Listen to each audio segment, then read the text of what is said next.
Usa ka lalaki nga midayo aron mamiesta sa iyang kabanay sa usa ka barangay sa Zamboanga City ang gitigbas. Patay.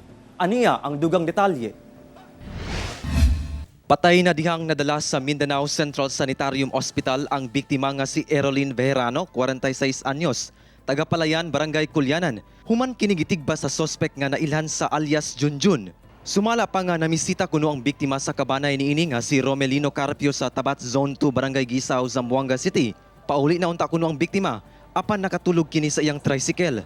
Naatlan matud pa sa pag-agi sa sospek og posibleng natripan ang biktima dayong gitigbas niini gamit ang sanggot. El sospechado ya pasa timing ta andemia ya pasa corriéndole kabarya birale uli na aquel tiempo ya birale uli tauyotan kuanya na de tauita suna na pwede alumbra de flashlight tataya ka tele.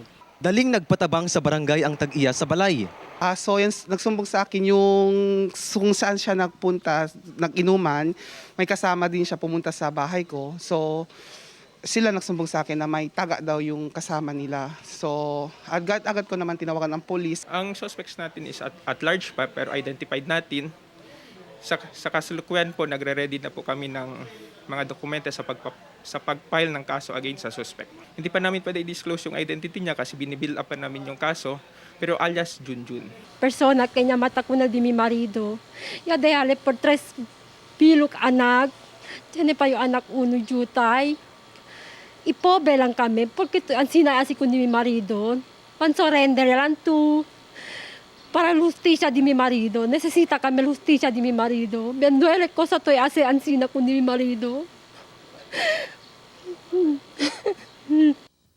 Wala unag yatag sa kapulisan ang matuod na pangalan sa sospek tungod padayon karon ang ilang manhunt operation. Kauban si Sim Romero sa kamera.